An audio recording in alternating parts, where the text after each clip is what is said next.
Вітаю, мій позивний Бара. Я інструктор 20-ї бригади Люберт, а саме інструктор по протидії БПЛА. Я доброволець з 22-го року. В 22-му році, як почалася війна, я примкнув до одних із формувань, збройних формувань, де проходив свою службу 3,5 роки. З підрозділом своїм, з етично-моральних міркувань я не буду називати підрозділ. Ми побували, перша моя ротація була на Мар'янці в 23-му році. Далі ми були 1,5 року в Серебрянському лісі. Після цього я трішки був на Турецькому напрямку, Катеринівка, Щербинівка, Романівка, Леонідівка. І крайнє моє місце перебування, крайнє місце виконання бойових задач – це Курдюмівка. Вже після цього від тієї бригади я пішов в СЗЧ. Чого пішов в СЗЧ від них? Через банально просте нелюдське ставлення. Через такі моменти, як не можна поправити свій стан здоров'я, в тебе немає можливості звернутися до лікаря. Багато яких моментів в нашій бригаді відбувалося таких нелюдських, після яких в мене склалося враження, що можливо це всюди таке. Чому я вирішив повертатися взагалі і чому вибрав для себе Люберт? Якийсь певний час, побудучи вдома, я зрозумів, що мене починає трошки паяти оце в 4 стінах вдома, не маючи там можливості вільно пересуватися. І взагалі, розуміючи того, що далі війна триває, я маю якийсь певний досвід, маю знання, вмію щось робити, що я буду далі корисним. Після спілкування зі своїми побратимами, в які точно така сама ситуація, бо з мого підрозділу багато людей поуходило в СЗЧ, і багато хто потім шукав собі місце в інших військових формуваннях.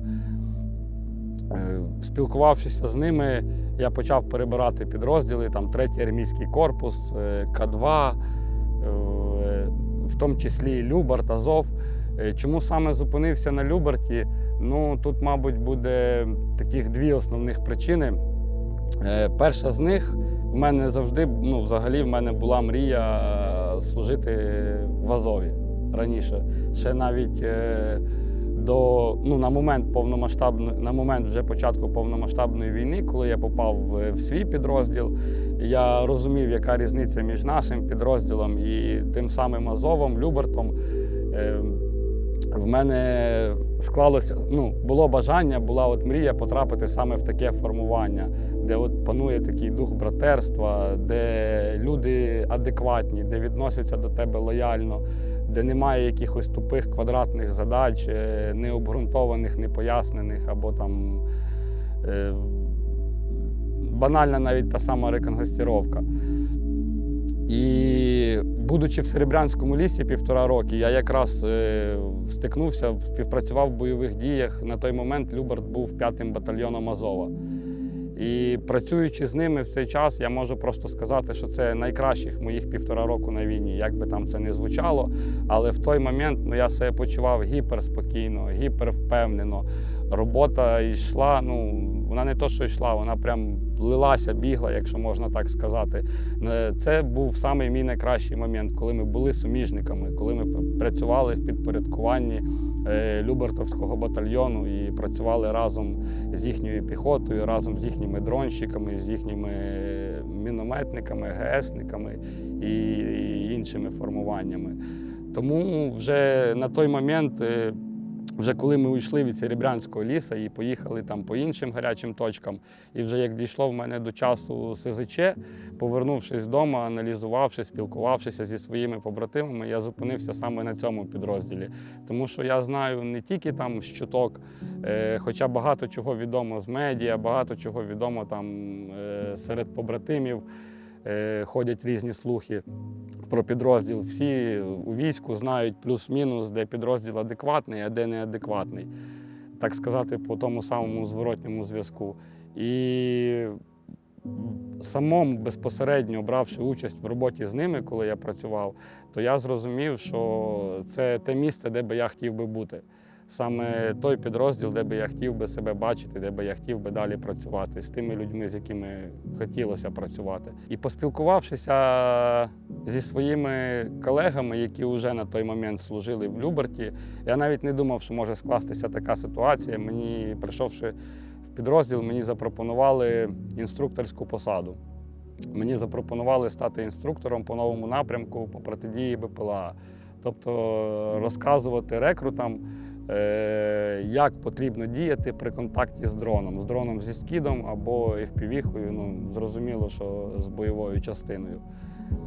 І я погодився, я зрозумів, що я можу свій досвід конвертувати, так сказати, в їхні знання, перевести, дати їм цю можливість розуміння, знань, як діяти в даній чи в іншій ситуації для того, щоб вони зберегли собі життя.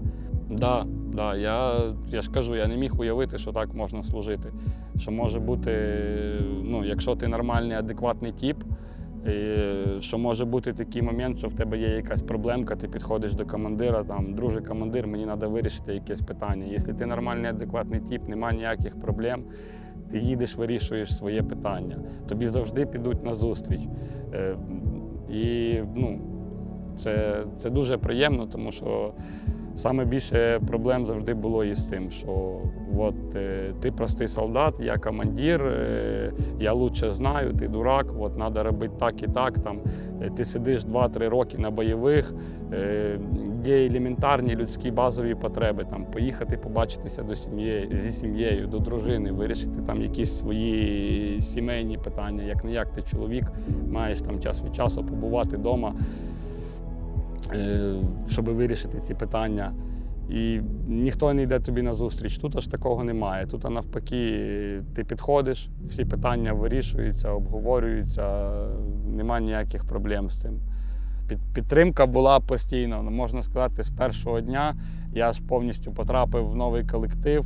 І ну, мене дуже щиро прийняли, дуже тепло прийняли, що мені сподобалось. Бо був якийсь певний страх того, от зараз я попадаю в колектив інструкторів, професіоналів, які вже знають тут свою роботу, довго працюють, а як вони будуть до мене відноситися, а як вони будуть на мене дивитися, чи будуть вони мене рахувати там рівним, ну, чи буду я рахуватися між ними, так сказати, на рівні.